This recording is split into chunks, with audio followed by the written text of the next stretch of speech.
exaltado seas tú.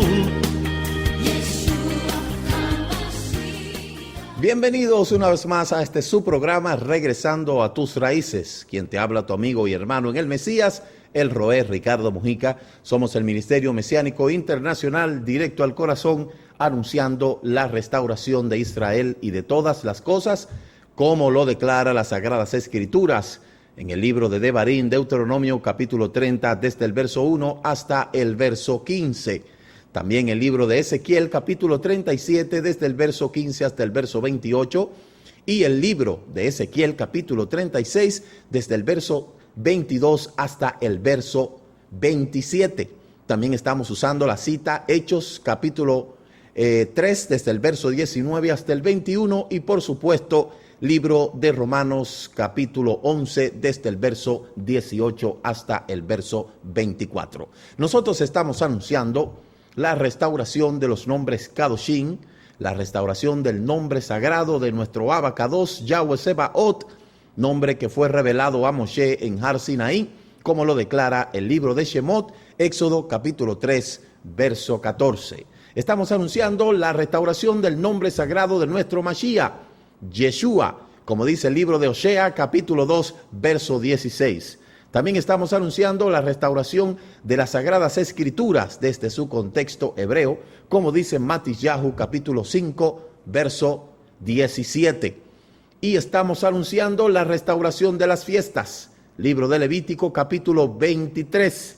Y por supuesto, estamos anunciando la restauración de nuestra identidad, como dice Primera de Corintios, capítulo 12, en adelante. Nosotros estamos aquí en Higüey, al este de la isla de Santo Domingo, la Hispaniola, y usted puede visitarnos en nuestra web www.ministeriodirectoalcorazon.com. También puede llamarnos al teléfono 809-671-2593 o escribirnos a nuestro correo electrónico ricardomoj7@yahoo.com. Puede comunicarse también en las principales redes sociales, tanto en el Facebook como en el Twitter y en el blog.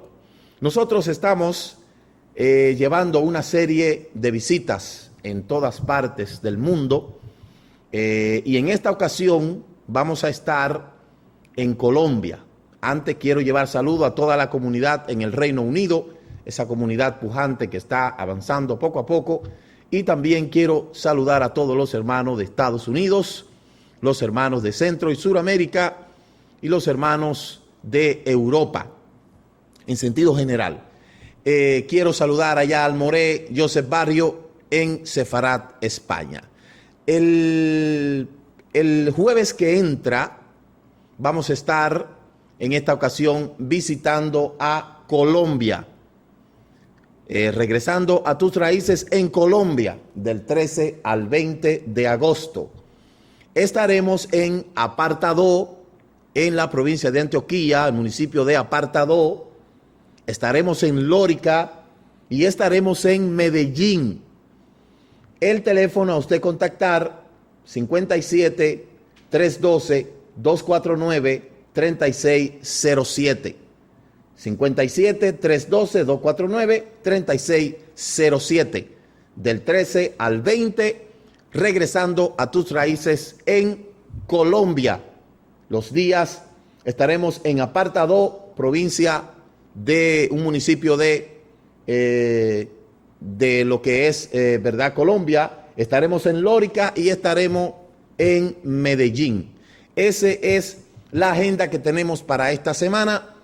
Y poco a poco vamos a ir anunciando los lugares donde estaremos visitando. De Estados Unidos me han llamado unas cuantas personas, de Texas, de otros lugares. Recuerde que Estados Unidos tiene 50 estados. Y para eso nosotros tenemos que ir poco a poco porque tenemos que ajustar el tiempo para poder hacer todas estas visitas. Ahora le tocó a Colombia y pronto estaremos una vez más en Estados Unidos. Ya le avisaremos cuando usted ve que yo anuncie una visita por acá, es porque ya tenemos el ticket en la mano, ¿verdad? ¿Por qué? Porque, como vuelvo y les repito, estamos trabajando constantemente para hacer todo lo que nosotros podamos hacer, pero tenemos que hacerlo a medida de que tenemos el tiempo encima, ¿verdad? Y tenemos el tiempo disponible. De modo que este ministerio se sigue expandiendo, el cumplimiento profético de la restauración sigue avanzando.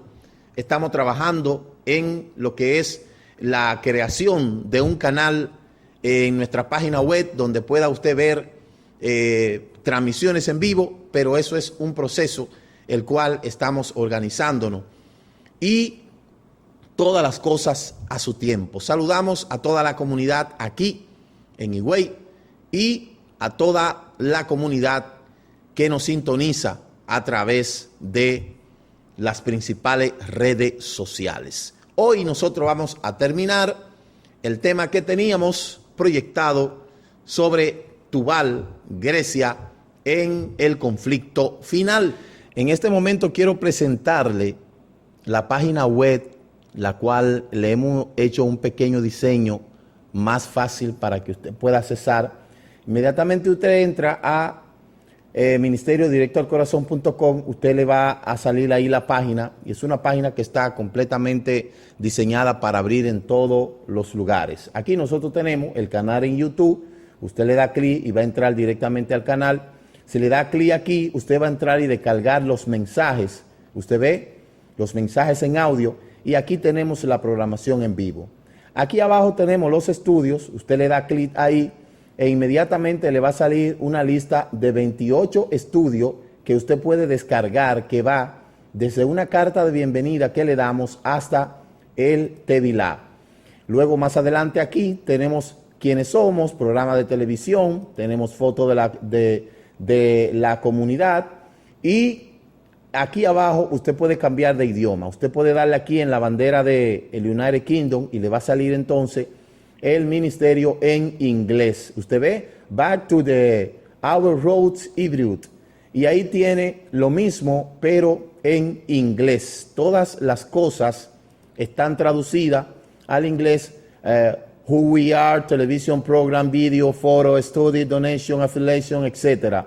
Y luego aquí está live program, down message y our YouTube channel. Aquí abajo está lo que es el Ministerio de Danza, que usted puede entrar ahí y puede ver concerniente a nuestra abodá de danza. Esa es nuestra página web. Usted inmediatamente entre, le va a salir ahí la página, le va a salir primero en español, ¿verdad? Y luego usted puede cambiar al inglés y ahí va a tener toda la documentación. En español, pues, está toda la documentación requerida. Ahí está, ¿verdad?, quiénes somos, y en quiénes somos está nuestra creencia, nuestra visión, nuestra misión. Está también, ¿verdad?, la congregación. Y bueno, tiene todo lo que usted necesita ahí en nuestra página www.ministerio directo al corazón. Quiere entrar a las redes sociales, le da aquí. Quiere entrar a YouTube, le da aquí. Y así sucesivamente. Un diseño sencillo para que la gente pueda accesar con facilidad. Cuando le dé a descargar el mensaje, le va a dar ahí, va a entrar al canal de iVox. Y en el canal de iVox, ahí tenemos todos los mensajes que hemos transmitido en lo que es en video. Ahí lo tenemos en audio. Todo eso para que usted siga conectado a este ministerio de la restauración. Mucha gente me llama solicitándome materiales. No tiene que llamarme para eso, solamente entre a la página y ahí usted tiene todo. Si necesita alguna información extra, pues obviamente llámenos que nosotros se la hacemos llegar. Así estamos desarrollándonos, es un trabajo en conjunto que estamos haciendo y estamos, ¿verdad?, trabajando fuertemente para llevar toda la documentación que la persona necesita para que pueda conocer sus raíces. Entrando en materia, nosotros vamos a concluir el tema que estábamos hablando la semana pasada acerca de Grecia. Ese programa ya tiene unas 400 y pico de reproducciones y subiendo cada día. Y hoy nosotros vamos a terminar esta parte que tiene que ver con Tubal, ¿verdad? Y vamos a ver Tubal, Grecia, en el conflicto final. Nosotros en la semana pasada vimos una serie de cosas que son herencia griega, y para no dejarlo a ustedes sin completar esa información en cuanto a lo que es la herencia griega, nosotros tenemos también en la arquitectura, se destacan las columnas de Dórico, de Jónico y de Corinto. Las columnas griegas, una de las características más importantes del arte griego, fueron sus columnas pilares y escultura y arquitectura, y estos tres tipos principales eran las dóricas, las jónicas y las corintias. Ahí usted puede ver, esas columnas son de origen griego. De igual forma, ahí tenemos que predominaron en las obras del carácter religioso, como por ejemplo el templo de Zeus, el templo de Apolo y la Acrópolis. Usted puede ver a las ruinas del templo a Zeus, ¿verdad? O a Dios, ¿verdad? Y eso es una herencia también griega. De igual forma, en la escultura se destaca la idealización del cuerpo y los rostros, el dinamismo que le estaba una clara sensación de movimiento, y ahí usted puede ver que los griegos son muy dados a perfilar el aspecto humano en estatuas. Todas sus divinidades son antropomorfas, es decir, que son dioses con apariencia de hombres. De igual manera, aquí tenemos en los deportes, ¿verdad? Y aquí tenemos una gráfica de los deportes. Aquí está Laocoonte y sus hijos, y Discóbolo de Milón. También son fuertes lo que aportaron a lo que es el deporte. De hecho, la cantidad de deporte salen de ahí. Y asimismo, en el deporte crearon los gimnasios, desarrollaron los Juegos Olímpicos, la competencia en honor a Zeus. Se efectuaban cada 4 años en la ciudad de Olimpia. Y la prueba más llamativa era el pentatlón, que comprendía 5 pruebas: salto, largo y carrera, y el lanzamiento de disco y el dardo y la lucha. Los griegos son los creadores de los gimnasios, como todos ustedes han estudiado anteriormente. Los filósofos, al lado de su escuela filosófica, siempre tenían, ¿verdad?, un gimnasio. Por eso usted ve que hay una corpulencia muy fisionómica y destacada en lo que es la filosofía griega. También una de los mayores prestigios eran la carrera de carro y caballo. Los vencedores eran premiados con una corona de rama de olivo. De ahí es donde viene el término de victoria y ese uso de la rama de olivo para enarbolar lo que es la victoria, ¿verdad? Entonces, entre otros grandes pensadores de esta época también, en lo que es la filosofía, se destacó Demócrito con su teoría atómica del universo, los sofistas y maestros que daban charlas sobre diversas ramas de la ciencia, y entre otras cosas. También existe en ese mismo tenor el léxico, también es una herencia de ello. Muchas palabras utilizadas por las lenguas occidentales provienen del griego, como democracia, política, historia, filosofía, tragedia o geometría. Y el léxico puede significar una lista de palabras, las palabras utilizadas en una región específica, la palabra de un idioma o incluso de un lenguaje, programación. Ahí viene el léxico, ¿verdad? Y eso se lo debemos también a los griegos. Por otro lado están los sofistas. Los sofistas, que durante el siglo VI, 5 y 6 se llamaba sofista a los lectores, escritores y profesores que viajaban por el mundo de los griegos en esa época, los hombres dedicados al estudio de las enseñanzas de la filosofía o de la ciencia. Lo hacían sin aceptar remuneración alguna, es decir, no cobraban dinero. Actuaban como aficionados y por esta razón menospreciaban a quienes cobraban por enseñar y lo calificaban de sofistas profesionales. El término sofista, sofía, sabiduría, sofo, sabio, es el nombre dado a Grecia clásica de aquel que hacía profesión de enseñar la sabiduría. Y para el pensamiento sofista, la verdad depende del sujeto y de la interpretación y la visión y cada una de cada persona. El bien y el mal depende de la perspectiva personal con lo que se valora algún hecho o situación. Pero algo que me llamó la atención tocante a lo que son los filósofos naturalistas.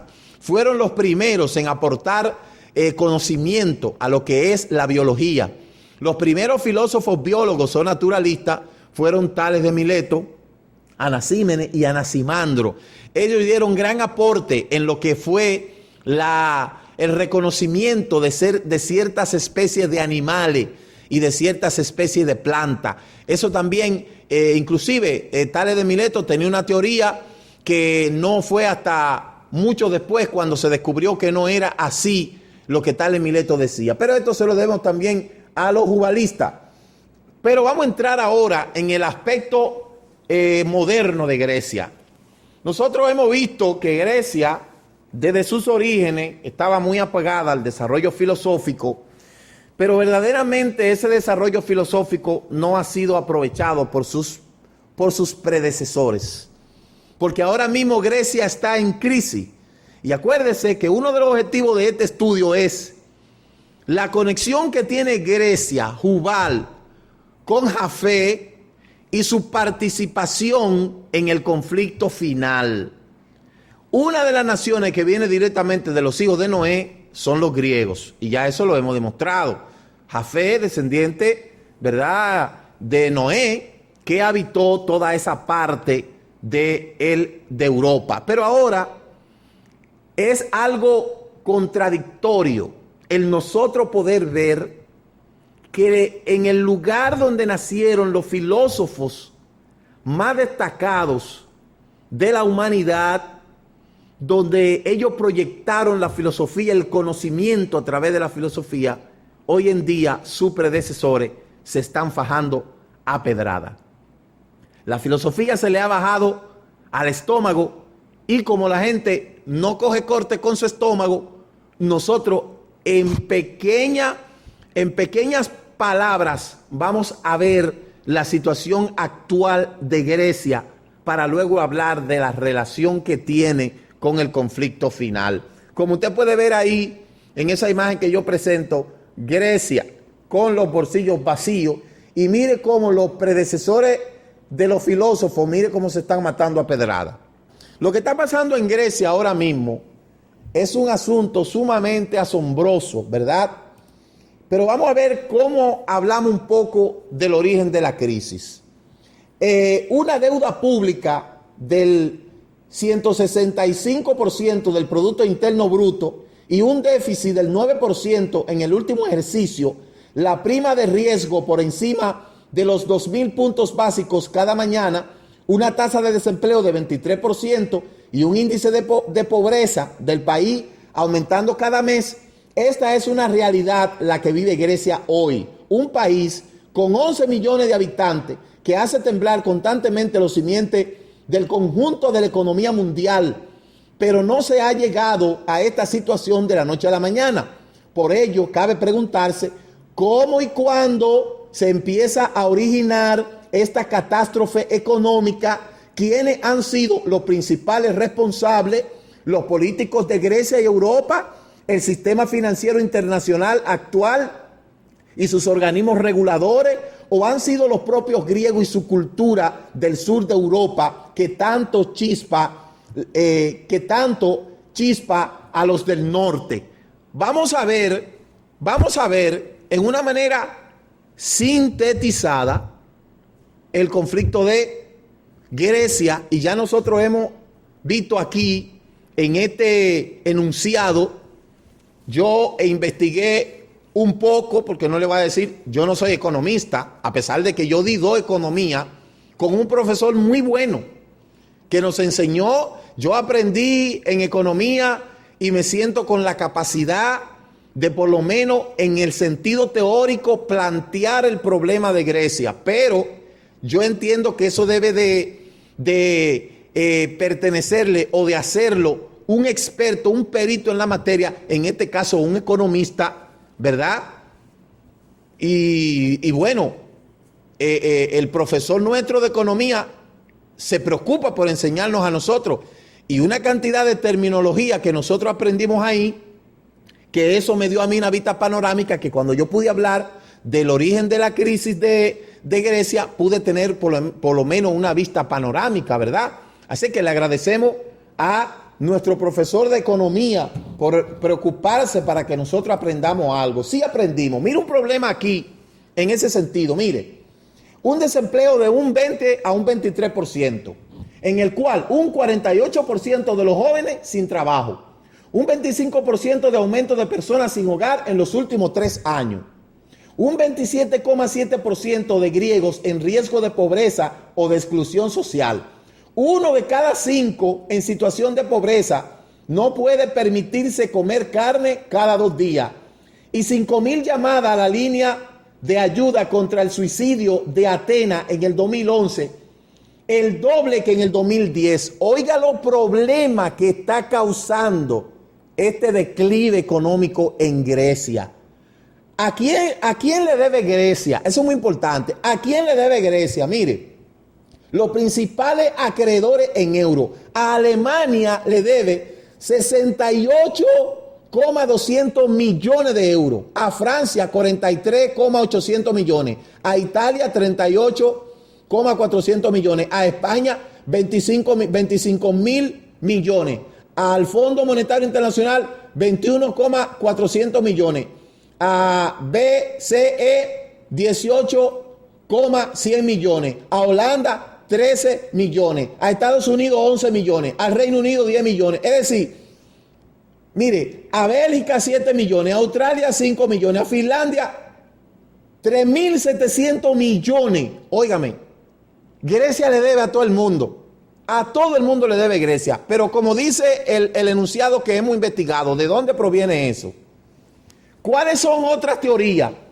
Otra explicación que apunta es que a los gobiernos de la primera década del 2000, por haber ocultado sus desastrosos índices financieros a los organismos supervisores europeos, y hay quienes señalan que la organización de los Juegos Olímpicos del 2004 como el motivo de la debacle, enfoquémonos en lo más reciente. En la década en la que Grecia es acusada de ocultar información sobre su profunda crisis, fue gobernada por Kostas Simitis, socialista desde el 1996 hasta el 2004. Kostas Karamanlis, centro derecha del 2004 al 2009. Y Giorgos Papandreou, socialdemócrata desde el 2009 al 2011.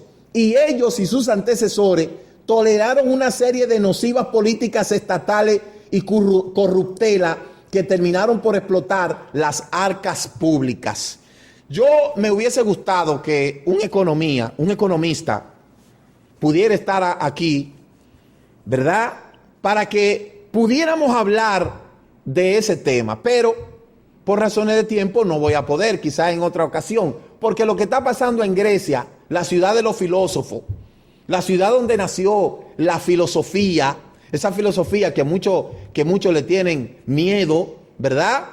Pues mire, ahí ahora mismo todos esos conocimientos se le ha bajado el estómago a la gente y nosotros hemos visto diversas teorías que apuntan al debacle que ha ocurrido en Grecia, que como dice el enunciado, eso no llega de la noche a la mañana. Pero algo que se resalta aquí es la corruptela. Y usted sabe que los muchos gastos en juegos, en este caso en los Juegos Olímpicos, ¿verdad?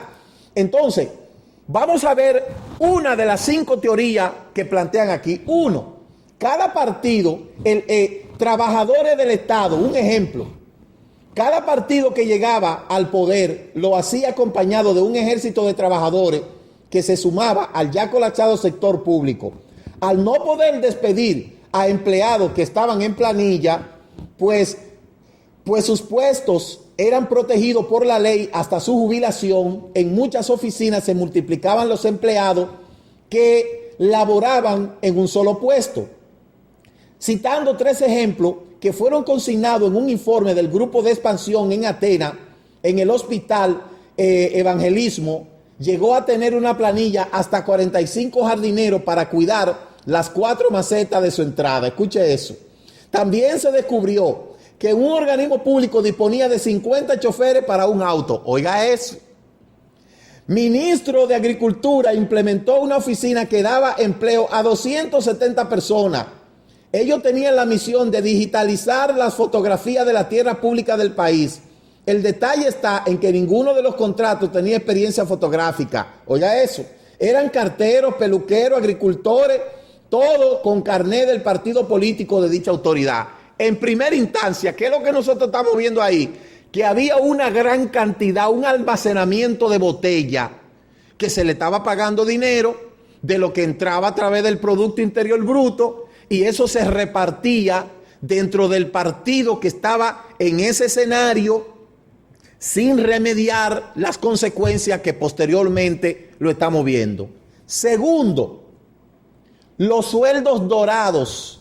Empleados públicos de Grecia ganaban un promedio de 1.350 euros mensuales, casi el doble del salario mínimo de Grecia, y por encima de los trabajadores del sector privado. Si lo comparamos con sus vecinos, el sueldo era de un 50% más que el promedio salarial de España, un país con un Producto Interior Bruto más alto del que posee el Estado heleno. Pero eso no era todo. Los sueldos se incrementaban en 2 pagos extra y bonos adicionales por motivo de lindar con lo descabellado. De acuerdo con la expansión, oiga esto, existía un bono por llegar al trabajo en horario previsto y también por presentarse a la oficina correctamente vestido, por usar computadora y hablar idioma. Los guardias forestales ganaban un bono por trabajar al aire libre, como si existieran bosques bajo techo. Así, sumando sueldos, bonos, pago extra a empleados públicos de Grecia, llegaron a recibir un promedio de 70.000 euros al año, inclusive por encima de los 55.000 euros de los alemanes. Ve otra excusa aquí u otro motivo: sueldos dorados. Gente que por llegar temprano a su trabajo le daban un bono, por saber usar una computadora le daban un bono. ¿Y qué más dice aquí? Óigame, los gerentes de foresta que trabajaban bajo techo también se les daba un bono, pero usted se imagina ese asunto, ¿eh? Número 3, mire, número 3, pagos especiales. Las hijas solteras de los empleados públicos fallecidos recibían una pensión vitalicia de 1.000 euros mensual. De acuerdo con expansión, en el momento en que estalló la crisis en el año 2009, había 40.000 mujeres en esta condición. Usted se imagina 40.000 mujeres ganando un sueldo de 1.000 euros como pago especial, ¿verdad? Entonces, lo que se traducía en un gasto de 550 millones de euros al año para el Estado. Grecia también era un país de la Unión Europea que más dinero destinaba a gastos militares, con un promedio superior al 4% de su Producto Interno Bruto. Mire, lo que República Dominicana, entre comillas, invirtió supuestamente en educación, Grecia entonces lo invirtió en gastos militares. Pero le estoy hablando de un país que nunca ha sido bélico, porque el hecho de que los romanos conquistaron a Grecia y absorbieron toda su cultura es un hecho de que los griegos eran muy filosóficos y muy intelectuales, pero no guerreaban, no peleaban, no sabían pelear. Sin embargo, en ese entonces usted puede ver que el 4% de su Producto Interior Bruto era destinado ¿a qué? A gastos militares. Y eso trajo como consecuencia el debacle. Cuarto, los profesores y médicos. Grecia tenía 4 veces más profesores que Finlandia. La paradoja es que el segundo es uno de los que mejor educación ofrece a sus estudiantes en el mundo, mientras que en el caso del primero está entre las naciones europeas de peor nivel de enseñanza. Escúchame lo que le estoy diciendo. En cuanto al sistema de salud, era el país que más invertía en suministro si lo comparamos con el promedio europeo. La razón: se descubrió que era usual entre médico y enfermera salir de los hospitales cargados con todo tipo de material higiénico y sanitario. Oiga otra cosita aquí. Óigame bien. Tiene 4 veces más profesores que Finlandia. Y la paradoja es que es el segundo. Es decir, Finlandia tiene mejor educación que Grecia. Pero otra cosa es el hecho de que se gastaba también en implementos médicos y salud, y según este análisis dice que los médicos salían repletos de material higiénico y sanitario. ¿Cómo trajo a consecuencia eso? Problema. Número 5, el metro y los comités. El presupuesto del metro en Atenas era de 500 millones de euros al año, mientras que los ingresos apenas llegaban a 90 millones de euros. Otro problema que se detectó era la infinidad de comités, institutos, organismos públicos y mayoría prescindible que empleaban aproximadamente 10.000 personas. Por ejemplo, existía un comité para gestionar el lago Capois, que se encontraba seco desde 1930, y la cereza del pastel, en la organización de los Juegos Olímpicos de Atenas, se gastaron 9.000 millones de euros, el doble de lo presupuestado. Entonces, Grecia se comió todo lo que entraba, repartió su Producto Interior Bruto en cosas que no beneficiaban mucho a la colectividad, repartió todo lo que consiguió, cada partido que entraba, repartía entre sus allegados, y eso hizo que Grecia, cuando se formó la Unión Europea, que entró en vigencia el dólar, entonces se endeudó. ¿Ve? Y esa es la consecuencia que hay hoy en día. Entonces, es increíble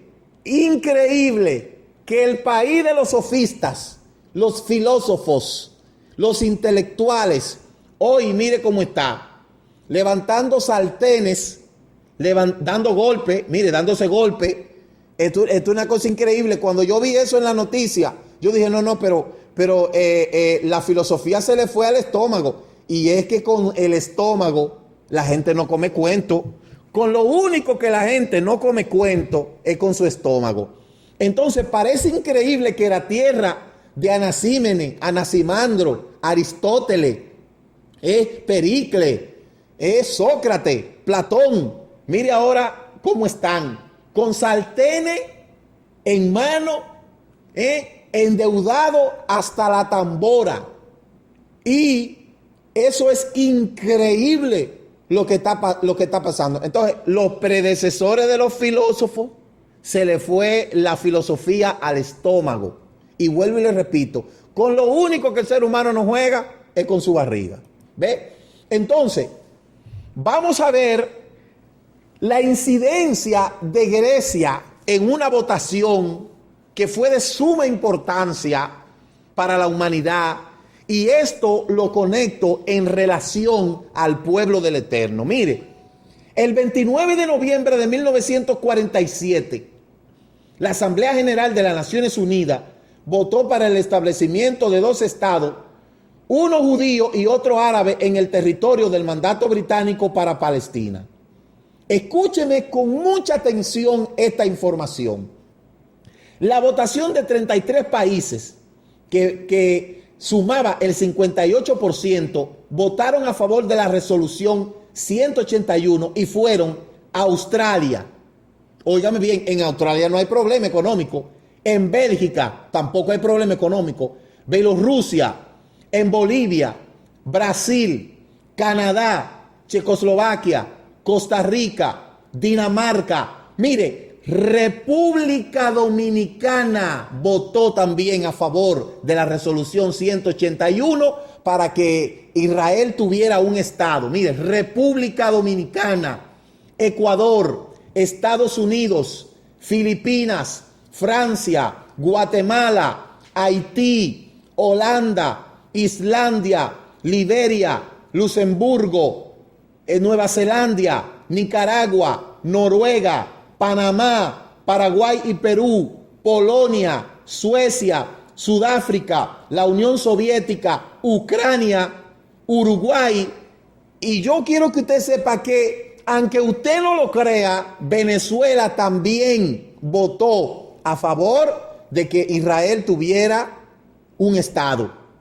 13 países que formaban un 23% que votaron en contra la resolución 181 fue Afganistán, por supuesto, Arabia Saudita, Cuba, Usted se acuerda que en el 1948 salió de Alemania un barco, óigame bien, para Cuba, lleno de judíos, y en Cuba no lo quisieron recibir, y lo recibió aquí el generalísimo Trujillo. Una de las pocas cosas buenas que se habla de Trujillo, o que no se habla, escúcheme bien, esto no se habla, pero una de las cosas buenas que hizo el generalísimo fue que albergó aquí a judíos en el 1948. ¿Ve? Esos judíos llegaron 1945. 1938. Esos judíos llegaron aquí, iban para Cuba. En Cuba no los recibieron y entonces los recibió República Dominicana. Y yo quiero que ustedes sepan que esos judíos de Sosúa, yo tengo un documental que habla de eso, fueron los pioneros en la industria cárnica aquí en República Dominicana. Por eso, usted y yo no necesitamos visa para ir a Israel. Porque usted sabe cómo le llaman los judíos Akenazí a República Dominicana, la pequeña Judá. ¿Por qué? Porque el judío nunca se olvida de aquel que le ha hecho bien, como nunca olvida aquel que le ha hecho mal. Es lógico. Aún el mandamiento 613 dice, tendrá guerra contra Amalek todo el tiempo. Entonces, esos 13 países, dentro de ellos está Cuba, Egipto, Grecia, Irán, India, Irak, Líbano, Pakistán, Siria, Turquía y el Yemen. Mire, 1, 2, 3, 4, 5, 6, 7, 8, 9, 10, 11, 12, 13, 14 países que votaron en contra de la resolución 181 para que Israel no tuviera una nacionalidad. Hoy en día son de los países que más en problema están. ¿Por qué? Porque el libro de Deuteronomio, el libro de Deuteronomio de Barín, capítulo 7, mire lo que dice en ese sentido, ¿verdad? Toda persona que le haya hecho mal o daño a Israel tendrá que pagar la consecuencia.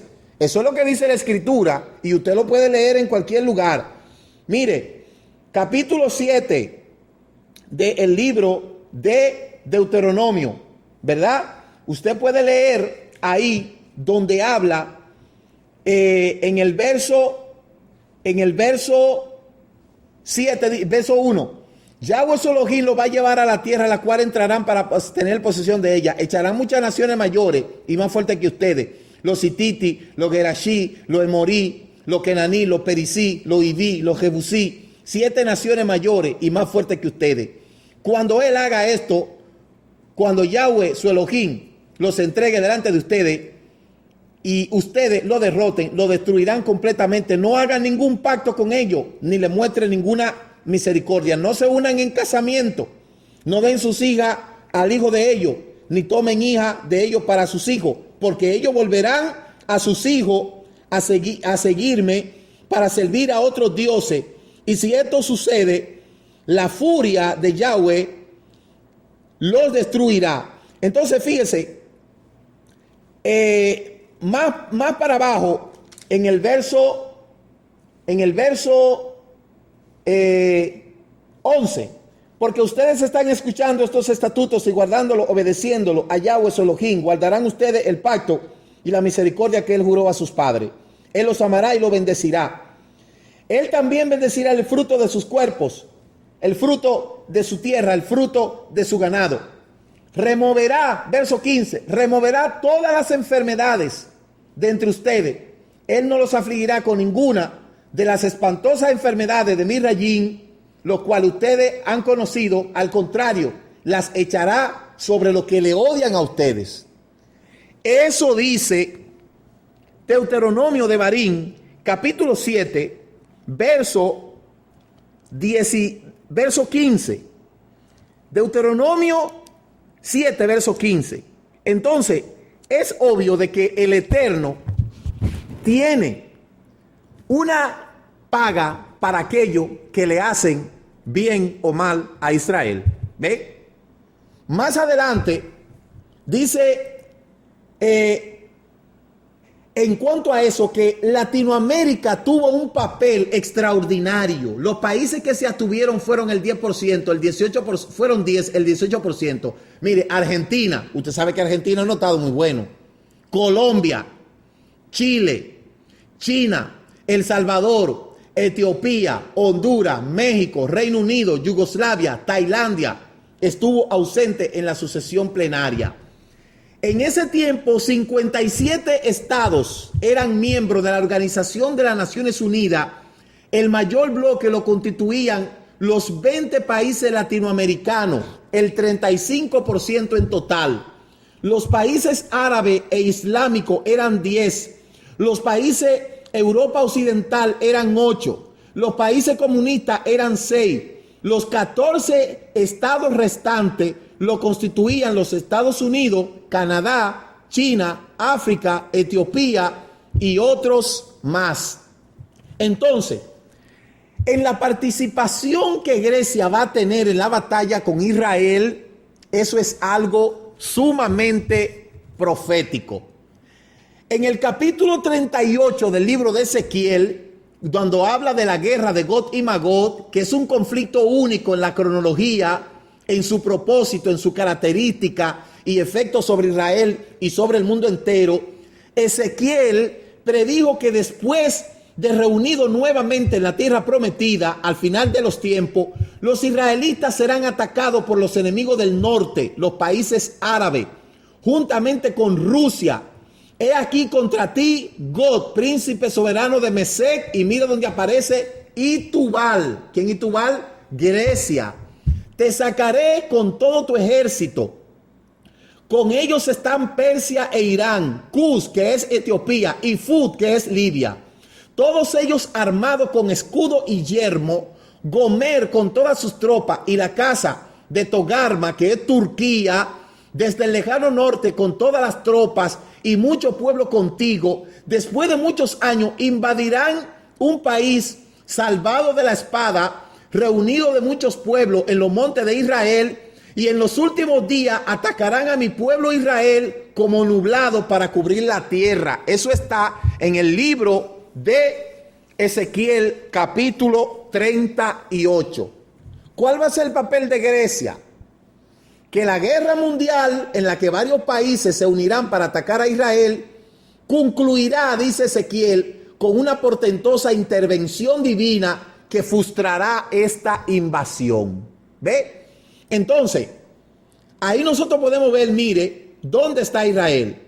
Y usted puede ver las 7 naciones que rodean a Israel, son las mismas 7 naciones que el Eterno le dijo que lo echaran de ahí y que no hiciera pacto con ellos. Y por eso esas 7 naciones, entre ellos Tubal, que es Grecia, van a enfilar en los últimos tiempos en un antisemitismo global contra Israel. Pero Israel va a vencer y a sus enemigos le va a pasar lo que siempre le ha acontecido. Serán vergonzosamente derrotados e Israel saldrá vencedor. Mire lo que dice Zacarías capítulo 13, verso 11. Escuche lo que dice Zacarías capítulo 9, verso 13. Porque entesaré a Judá. ¿Quién es Judá? Judá es la tierra de Israel, las tribus que quedan en la tierra de Israel. Como mi arco, escúcheme, como mi arco. Es decir, el Eterno figura en el primer nivel de interpretación del método Pardes, dice que Judá se parece al arco. Y cargaré el arco, es decir, el cargamento, la carga explosiva con Efraín. Y oiga lo que dice, incitaré a tus hijos, oh Sión, contra tus hijos, oh Grecia, y te haré como espada de guerrero. ¿Qué es lo que está diciendo aquí? ¿Qué es lo que está diciendo aquí? Que el Eterno, en los tiempos en que se cumpla la angustia de Jacob, esas 7 naciones, incluyendo Grecia, porque ahorita Grecia le va a echar la culpa al pueblo hebreo también. Y dicho sea de paso, el pueblo de Israel tiene 25 años de una extensa amistad con Grecia. Pero mire, Benjamín Netanyahu, el primer ministro, sabe como estratega militar que el amigo de tu enemigo no es tu amigo. Aunque Grecia tiene 25 años de una estrecha amistad con Israel, los estrategas militares judíos, israelitas, saben que Grecia ahora mismo no es amigo de nadie. Ahora mismo, en la situación económica en que está Grecia, puede pactar hasta con el diablo con tal de que le pague la deuda eterna que tiene. Y Benjamín Netanyahu lo sabe bien. Perfecto. 25 años de extensa amistad y de muy buenas relaciones diplomáticas tiene Israel con Grecia. Muy bien. Pero Grecia fue uno de los que se abstuvo en la votación en el 23 de mayo de 1947. Y Grecia fue el terreno que fue utilizado por los mercenarios cuando iban a destruir a Jerusalén. El trampolín que utilizó Roma para llegarse a Jerusalén fue a Grecia. Y todo eso está en el anal de la historia. Entonces, el amigo de tu enemigo, escúcheme, el amigo de tu enemigo no es tu amigo. Donde hay algo, queda ceniza. Por eso, dice ese texto, que en la última oleada antisemita, uno de los países que va a ensancharse contra Jerusalén será Grecia. Pero Yahweh dice que voy a tomar a Judá como arco y a Efraín como flecha. El arco es el instrumento donde va puesto la flecha. Ahora, ¿quiénes son los descendientes de Efraín? Los descendientes de Efraín es toda esa gente que está regresando a sus raíces ahora, que se ha afinado con Israel y que ha dicho, como dijo Ru, tu pueblo será mi pueblo, tu Elohim será mi Elohim, donde tú vayas yo iré. Mucha gente cree que Israel está solo. Israel no está solo. El pueblo latinoamericano, que siempre se ha identificado con Israel, está preparado para defender a Israel en cualquier terreno. Y esto es profético. Por eso es que yo le digo que este cumplimiento profético de la restauración de todas las cosas está despertando un león dormido en lo que es el pueblo latinoamericano, que se está preocupando por saber de dónde viene su fe. Se está preocupando por estudiar. Se está preocupando por saber los orígenes de su fe. Y están saliendo del catolicismo evangélico, pentecostal, adventista, católico del séptimo día y todas sus demarcaciones. Y está conociendo la Torá. Y se lo digo yo, que el Eterno me ha puesto para instruir a ese pueblo o ser parte de uno de los que están instruyendo ese pueblo latinoamericano. Colombia es un león dormido que está despertando en el conocimiento de la búsqueda de sus raíces. En todo, mire, yo creo que la segunda comunidad sefardita más grande del mundo está en Colombia. Y por eso es que Colombia tiene un despertar. En todos los lugares donde yo he ido me he relacionado con personas que han regresado a sus raíces de Colombia. Ahí tenemos en el Reino Unido, tenemos en Miami, tenemos en Estados Unidos, en Nueva York y en otros lugares. ¿Por qué? Porque el tiempo se está llegando. El Efraín de las naciones está regresando. Y cuando esas naciones ensanchen sus cañones contra Israel, mucha gente cree que Israel está solo. Israel no está solo. Va a venir un momento, escúcheme bien usted, cristiano, evangélico, católico, pentecostal, adventista, testigo de Alibaba, bautista y de todas las demarcaciones. Va a llegar un momento en esta vida en el que usted va a tener que definir a quién usted sirve. Si usted sirve al Dios católico o al Dios de Israel. Y va a llegar un momento en que usted va a tener que decidirse a quién usted va, a qué ejército usted va a pertenecer. Y se lo digo esto porque eso es profético. va a llegar un momento en el cual usted va a tener que identificarse con alguien. Si usted no se identifica con Israel, tendrá que identificarse con el Islam, que esa es la bestia del anticristo. Usted no oye unas comisiones que se están haciendo por ahí y unas relaciones diplomáticas eclesiásticas donde se le está llamando Crislam, cristianismo e islamismo. En ese momento, usted va a tener que decidirse si sigue al Dios de Israel, Yahweh, y su hijo Yeshua, o si sigue al Islam, a Mahoma y a todas sus demarcaciones. Eso va a llegar. Y en ese punto culminante, cuando el mundo ensanche sus cañones contra Israel, la Escritura dice en el libro de Zacarías capítulo 14, desde el verso 16 en adelante, que todas las naciones que se levantaron contra Jerusalén tendrán que subir de año en año a celebrar la fiesta de Sucot. Mire lo que dice Isaías 66, 18. Mire, mas yo conozco sus obras, sus pensamientos. Llegará el tiempo de juntar todas las naciones y lengua, y vendrán y verán mi gloria. Ahí abajo hay una lista de naciones.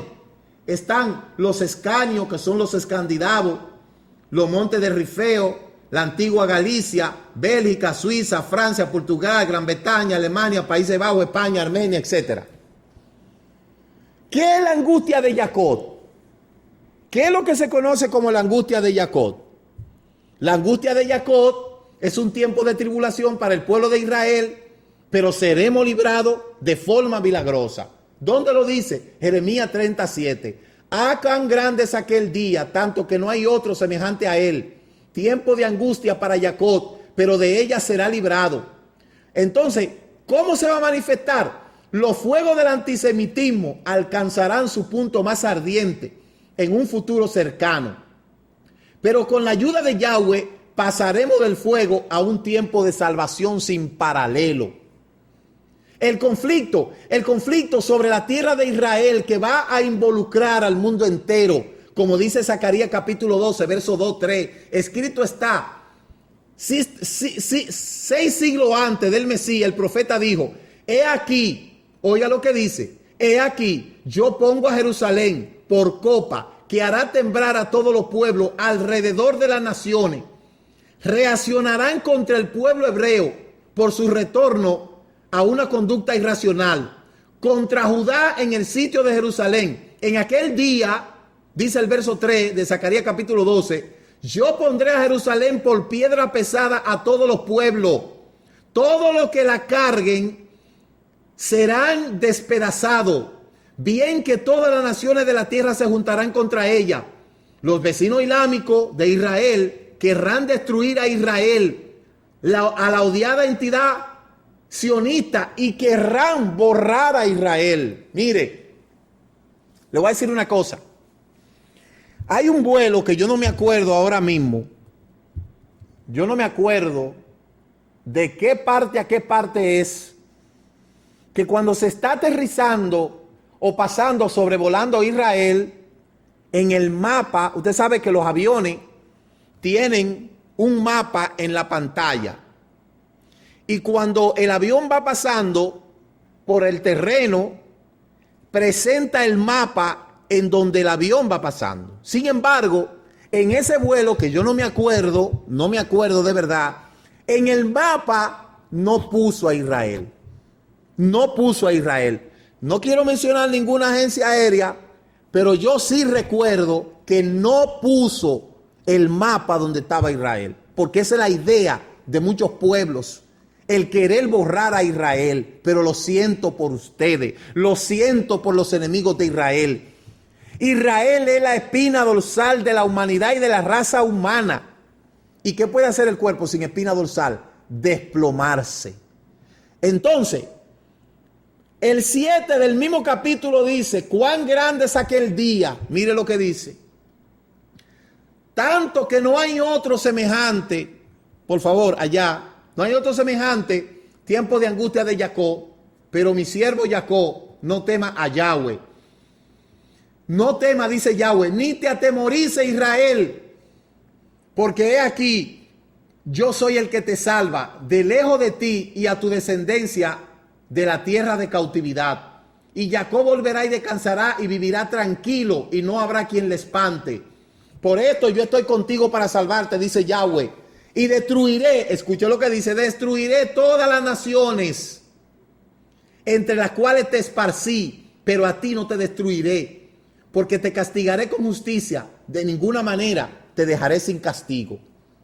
Mire aquí el valle de Megiddo, donde se va a ejecutar esa batalla. Entonces, ¿cuál es el dilema?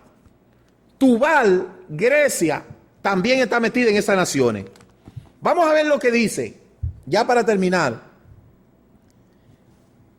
Lo que dice Zacarías, busque Zacarías capítulo 16, capítulo 14, perdón, capítulo 14. Seharyat en hebreo, mire lo que dice. Oiga lo que dice. Zacarías 14, verso 16. Finalmente, todos los que queden de las naciones que vinieron a atacar a Jerusalén subirán todos los años a adorar al rey Yahweh. Y dice, y subirán a guardar Hag HaSukkot, la fiesta de Sukkot. Verso 17. Si alguna de la familia de la tierra no sube a Jerusalén a adorar al rey Yahweh Elohim Jaelegión, aún estas serán añadidas a las otras. Si la familia de Misrayim no sube, si se rehúsan a venir, sobre ello será el derribamiento con el que Yahweh golpeará a esas naciones, cualquiera de ellas que no suba a guardar Hag HaSukkot. Este será el pecado de Misrayim y el pecado de todas las naciones que no suban a guardar Hag HaSukkot. ¿Usted sabe qué es eso? La entrada al milenio. ¿Qué le quiero decir con esto? Yo oigo mucha gente hablando de que viene un meteorito, que va a caer, que se va a acabar la tierra. No le haga caso a eso. Nada de eso va a pasar. Ahora, cuando usted vea que las naciones todas se enfilen contra Israel, corra, porque la cosa está peligrosa. Cuando usted vea en la noticia que diga, y estas 7 naciones han hecho un pacto, un acuerdo para borrar a Israel del mapa, entonces ahí usted tiene que abrir los ojos, porque eso va a venir. Pero Israel va a ser librado, según dice la Escritura. De modo que yo espero estar vivo para esto, y si me tengo que ir a dormir, Baruch Hashem Yahweh. Pero estas son las cosas que va a pasar con relación a Grecia. Mientras tanto, todas las cosas se van a ir desarrollando normal. Todo va a seguir su funcionamiento normal hasta el momento en que el Eterno determine que la angustia de Jacob empiece. Así es que, ¿qué yo le digo a usted? De la única forma que usted puede conocer los acontecimientos proféticos del futuro es celebrando las fiestas. La escatología no sabe nada de eso, ni los escatólogos tampoco. ¿Quiere conocer lo que va a pasar en el futuro? Estudia la Torah, estudia la Parashá, estudia el compendio escritural desde la perspectiva hebrea.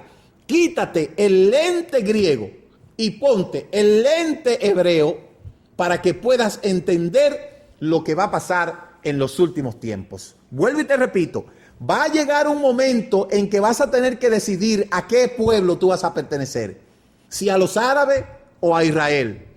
Y esa decisión será única y exclusivamente tuya. Así es que no se te olvide esto. Que el Eterno te bendiga, que el Eterno te guarde. Y vamos a Colombia el día 13, regresamos el 20, si el Eterno lo permite, donde estaremos de nuevo con otra nación que está también en este cumplimiento profético de todas las cosas. Shalom, shalom. El Ministerio Mesiánico Directo al Corazón presentó su programa Regresando a tus Raíces. Si deseas conocer más de las raíces de nuestra fe, contáctenos al teléfono 809-671-2593 o escríbanos a ricardomoj7@yahoo.com. Higüey, República Dominicana. Que el Eterno le bendiga en el nombre de Yahshua, su Hijo.